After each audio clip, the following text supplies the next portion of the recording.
¿Cómo está? Bienvenidos a la entrevista en Antofagasta Televisión. Campamentos es el tema en esta oportunidad. Nos acompaña Víctor Flores, quien era el encargado de este esfuerzo, digámoslo así, este plan para superar el tema de los campamentos en Antofagasta y hoy actualmente jefe de gabinete del gobierno regional. Bienvenido a la entrevista. Gusto saludarte, Marco, y nuevamente agradecer el espacio para poder difundir el trabajo que se está realizando desde el gobierno regional. Claro, tú no calidad de jefe de gabinete, pero sigues ligado porque esto nació en abril, hay un esfuerzo, se te llamó para convocar este plan y ya hay resultados, ya hay encuestas, resultados de estas encuestas, información, algo se adelantó en los medios respecto a que era un 40% de ciudadanos chilenos, un 60% de ciudadanos extranjeros. La otra pregunta que quizás mucha gente se quiere hacer, y tú me respondes dentro de la conversación, es ¿cuánto de este 100% realmente, que está en campamento, realmente necesita una solución habitacional y cuántos han aprovechado el pandemonio para tratar de sacar alguna ventaja? Que también uno escucha esa denuncia constantemente en los sectores de la ciudad. ¿Cómo ha sido esta encuesta y cuáles son los mayores resultados que tú nos podrías entregar? Bueno, este ha sido un proceso bien destacable en el sentido de que no por quienes hemos estado liderando este proceso por mandato del intendente Valentín Volta, sino más bien porque hubo un esfuerzo colectivo del gobierno regional. Recordarán ustedes que entre julio, ¿no es cierto?, y principios de agosto, pero principalmente en julio, más de 200 funcionarios públicos de distintas reparticiones, desde reparticiones del ámbito de la economía, minería, deporte, etcétera, salieron a los campamentos de Antofagasta a aplicar una encuesta. Y desde la semana pasada ya hemos empezado a difundir estos resultados y compartirte algunos para hacer una primera caracterización de la población que está viviendo en campamentos. Una mirada.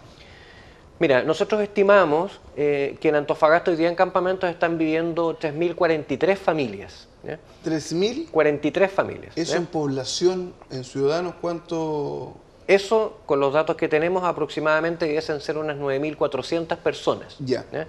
Ahora, de ese universo de 3.043 familias, logramos encuestar a 2.610, que es una muestra más que representativa. ¿Qué pasó con ese porcentaje que no es menor? Son 800 personas, ¿no? 800 familias. Perdón, un poquito menos.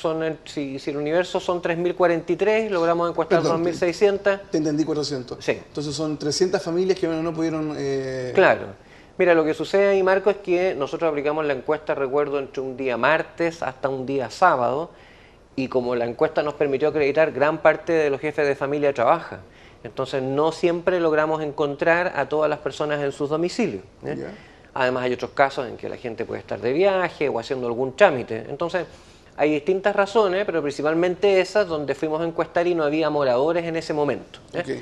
Pero de estos 2.610, ya te puedo adelantar que el 60% de estas 2.610 familias, y con todo su grupo familiar, está constituido por migrantes.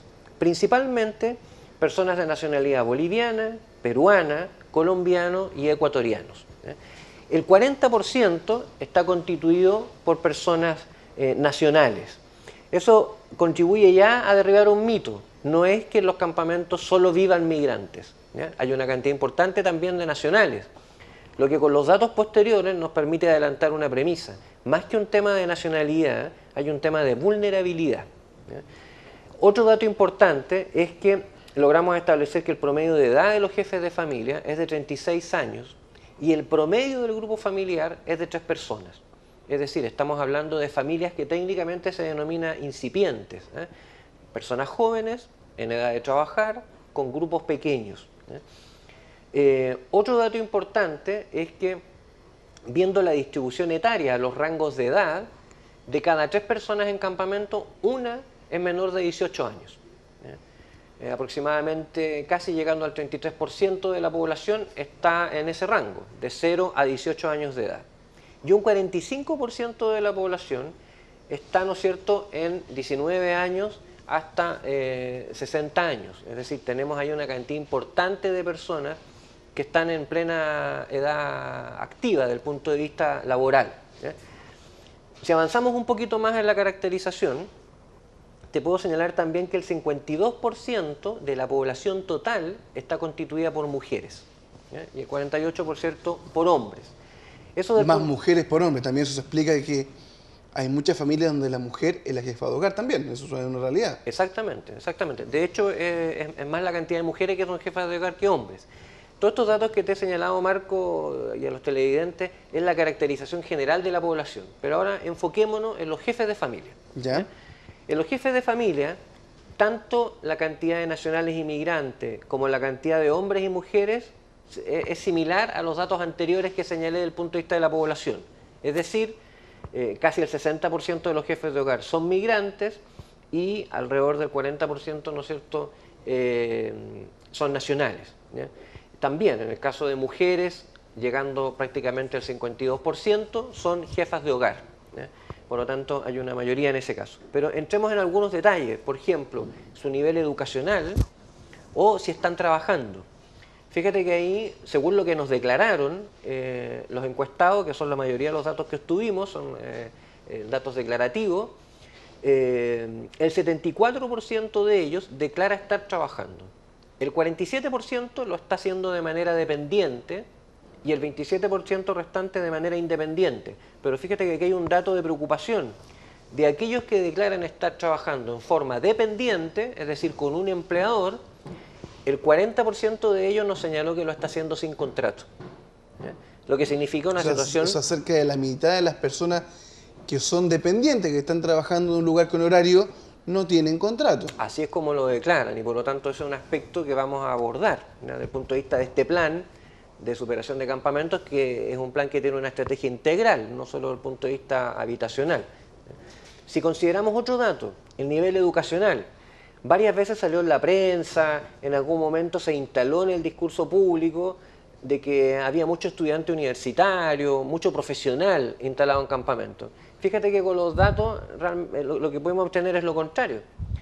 Alrededor del 76% de los jefes de familia o han terminado o no han terminado la enseñanza básica y media.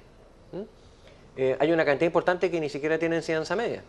Pero si sumamos ambos casos, quienes han logrado terminar o no la enseñanza básica y la enseñanza media, tenemos el 76% de la población concentrado ahí. Y solo un 2,7% de los jefes de familia declara tener estudios universitarios completos o incompletos. ¿Y técnicos? Técnicos es un poquito más, alrededor de 3%. Ya.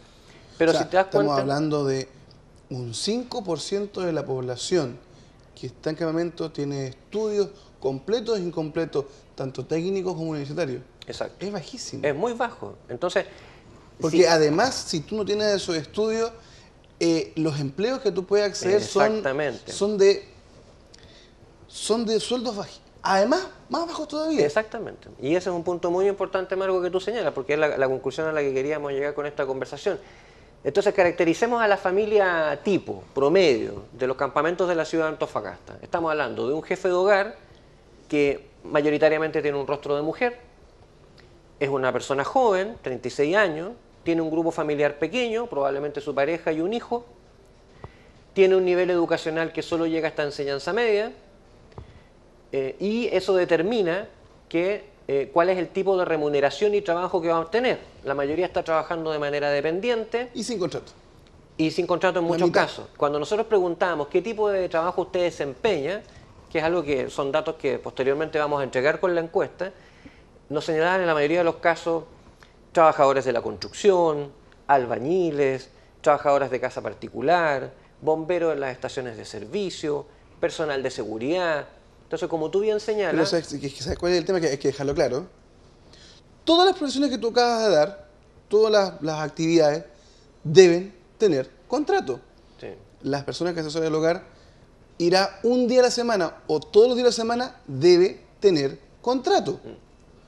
Eso para partir de un caso. Para que usted no sabía, una persona que va a planchar una tarde también tiene que tener contrato, porque esa es una ley de este año. Sí. Y las leyes son no para no cumplirlas, son para cumplirlas.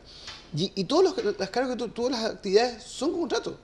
Exactamente. Por eso que te menciono que es un factor de preocupación y lo importante de esta encuesta es que... Hay como tú bien empleadores señalas, acá que están haciendo el negocio, parece. mira, lo importante de determinar acá, que es lo que adelantábamos al principio, es que independientemente de la nacionalidad, lo que hay es una situación de vulnerabilidad. Y esa situación, en el fondo, está establecida por el nivel educacional, la situación contractual, el nivel remuneracional que puede obtener la persona, y por lo tanto eso determina su capacidad para poder o adquirir una vivienda o poder arrendar un inmueble, que como salía hace pocos días atrás en un diario, el nivel de arriendos acá está en valores cercanos a lo que ocurre en comunas como en Santiago, en sectores como Las Condes o Vitacura, Vitacura. Las Condes.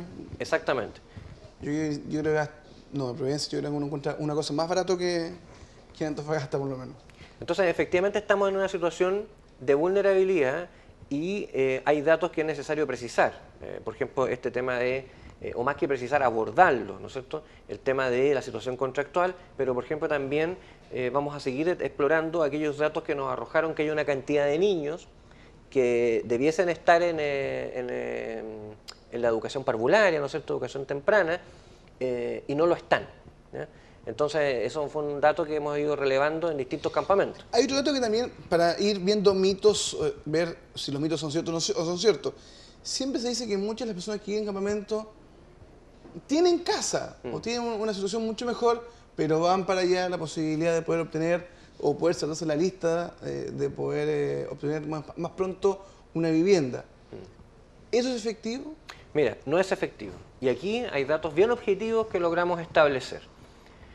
De esta muestra de 2.610 familias que logramos encuestar, logramos precisar 2.218 jefes de familia, que sigue siendo una muestra muy representativa, sí. 2.218, cuyos RUT declarados, que entregaron voluntariamente, no tenían ningún error. ¿A qué es lo que voy? Hubo una cantidad en que el encuestador o al momento de tabular, errores humanos, podríamos haber cambiado algún número, ¿te das cuenta? Lo que cuando lo quisimos confrontar con los datos de, por ejemplo, el registro civil, nos arrojaba algún error. Pero hay una cantidad de 2.218 jefes de familia que pudimos verificar con los RUT que nos entregaron ellos si ese jefe de familia o su cónyuge tenía un subsidio habitacional o era propietario de un inmueble.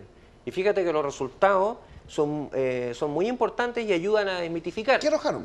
Mira, hay solo, de estos 2.218 jefes de familia, solo 71, es decir, el 3% es propietario de un inmueble. ¿Perdón? Es propietario de un inmueble. Es decir, hay solo 71 personas de estas 2.218 que están en un campamento, pero están en un campamento y son propietarias de una casa o un departamento. 71. 71 personas. ¿De 2.000? 218. 18. Claro, alguien dirá, esa cifra puede ser un poco más, pero usted en la encuesta fueron 2.610. 600, o sea, puede... 2.000, ahí faltarían como unas 500 personas, claro, 500 familias. Pero estadísticamente no es la mayoría. No, y estadísticamente... Y tampoco va a ser un porcentaje relevante dentro de la muestra. Tampoco va a ser relevante, porque tenemos una cantidad que es muy representativa. Como decíamos, para clarificarle a los televidentes, 2.218 personas que pudimos tomar su RUT y verificarlos con bases de datos oficiales, ¿ya? Entonces fíjate que son solo 71 los que serían propietarios de un inmueble. Y el otro dato importante, que también se menciona muchas veces en la comunidad, es que la gente ya tiene subsidio. Fíjate que de este universo de 2.218, solo 293 personas tienen un subsidio habitacional, que son el 13%. Ahora uno podría decir, fíjate que ahí sí, ahí es más gente. Pero si nosotros desglosamos esas 293 personas, hay 160 que tienen subsidio, pero lo han logrado estando en el campamento. Es decir, 160 personas que llegaron al campamento, armaron sus comités de vivienda, se vincularon con el Serviu, hicieron su ahorro, cumplieron todos los requisitos y por lo tanto se pusieron en la fila y ellos han ya adquirido, ¿no es cierto?, han recibido un subsidio y están a puertas, ¿no es cierto?, de, a través de un proyecto habitacional, salir del campamento. Pero están en la larga fila en Antofagasta. Están en la fila. No es que esa es otra pregunta. ¿Estar en un campamento significa saltarse la fila? No, y eso lo hemos dicho en todos los escenarios, lo saben los dirigentes. Lo que te quiero decir es que de estas 293 personas que están en campamento y tienen un subsidio habitacional, hay 160 que lo lograron estando en el campamento y siguiendo todo el proceso. ¿Me explico? Lo que quiere decir que hay solo 133 que están en un campamento y tenían un beneficio anterior. Entonces la pregunta es, ¿por qué están en el campamento si ellos ya habían tenido un subsidio? Entonces, si te das cuenta, precisando el número y recapitulando, de este universo de 2.218 personas, hay solo 71 que son propietarias de un inmueble y hay solo 133 que están en un campamento a pesar de haber recibido antes un subsidio. 2.218. 18. Para clarificar, de 2.218, 71 personas tenían o tienen vivienda. Sí. Y están en un campamento. 71 de 2.218. Y 133. 133, como los mineros, 133 Sí. Tenían un subsidio previo. O sea, son porcentajes, o sea, no es una realidad, pero son porcentajes que no son representativos de la gran mayoría. La gran mayoría es lo que esta radiografía. Esta información va en algún momento a ser pública, no me refiero en detalle, pero pública para que la comunidad vaya, revise, investigue, porque yo entiendo, hay mucha desconfianza muchas veces de los datos que se entregan, pero que uno va a terreno, uno va, visita, conoce, uno se da cuenta que es la correlación que uno hace. Sí, ahora mira, esto es importante, lo que uno busca con estos datos, que están en estos casos vinculados con bases de datos oficiales, lo que busca es poder compartir con la comunidad la complejidad de la situación que abordamos. Cuando uno se basa solo en el caso que conoció de cerca o porque alguien se lo contó, Lo leyó en Facebook. y se lo amplifica, termina perdiendo riqueza. La realidad no es en blanco y negro, sino que la realidad tiene matices. Y en eso estos datos lo que nos permiten es ver esa gama de matices. Hay personas que están en campamento y no debiesen estarlo porque son propietarias o tuviesen subsidio, sí. Pero ese sí tiene un matiz, es una cantidad muy pequeña. Hay personas que están en campamento, que no son propietarias, que no tienen subsidio, que tienen bajas rentas, que tienen un bajo nivel educacional, sí. Y esas personas son la mayoría. Entonces, respecto de esas personas, ¿no es cierto?, lo que nos ha ayudado a través de estos datos, ¿no es cierto?, es a confirmar que la decisión que tomó a principios de año el intendente regional de cómo gobierno regional abordar un plan de superación de campamentos, que quiero decirte, Marco, que es el único plan de este tipo. Este gobierno regional es el único gobierno regional que está desarrollando un plan de este tipo. Cuando se toma esa decisión, era posible asumir algunos costos, en este sentido, de que había ideas de que estas personas se estaban aprovechando, etcétera. Pero lo que nos muestran estos datos, como decía anteriormente, es que hay una situación de vulnerabilidad que tiene distintas expresiones, del punto de vista educacional, del punto de vista laboral y, por cierto, de la necesidad habitacional. Entonces, esto contribuye a justificar que el camino que hemos emprendido, que es un camino, Marco, no solo de preocuparse, sino que de preocuparse y ocuparse, es el camino correcto, que es un camino difícil, que es un proceso, no es un suceso, que va a tener noticias positivas, pero probablemente también noticias negativas, pero es el camino que había que asumir. Y en ese sentido, Marco, nosotros hicimos una conferencia de prensa la semana pasada, donde dimos a conocer los resultados y hemos ido entregando estos resultados a los distintos actores. ¿Cuándo será público esta información en una página web? ¿Cómo la gente podrá...? Sí, esto prontamente a través de la página web del gobierno regional, y de hecho ya hay distintos investigadores, personas de centros de estudio que nos han estado solicitando la información, de manera de que ellos también puedan trabajarlo. A nosotros nos interesa, sí, Marco, que mientras más organismos conozcan la información, ir superando el tema. Y además ellos vayan también desarrollando acciones en beneficio de este conjunto de la población. Víctor Flores, actual jefe de gabinete del intendente Valentín Volta, gracias por haber estado con nosotros. Y bueno, antes estaba liderando este plan de superación de campamentos en Antofagasta. Muy amable por haber estado en la entrevista. Gracias a ti, y contarles que estamos reforzando el equipo en ese sentido y estamos trabajando junto con una coordinadora también del plan de superación de campamentos. Muy amable. Ahí está escuchando cifras, datos duros. Hay realidades, sí, pero también hay mitos que hay que comenzar a alejar. Hay una realidad, estas son las encuestas, pero eso son las encuestas, son estudios y que, bueno, usted dirá, esta es la única encuesta que se va a realizar. Me imagino que se van realizando otras, pero por lo menos ya hay una visión de qué personas hoy en día, qué ciudadanos, qué antofagastinos hoy en día están viviendo en condiciones que son bastante complicadas. Y como sociedad nosotros deberíamos avergonzarnos de que eso así esté ocurriendo. Usted puede revisar esta como otras entrevistas en nuestro canal de YouTube, Antofagasta TV, la entrevista. Desde ya, gracias por su sintonía y continúe en las pantallas de Antofagasta Televisión.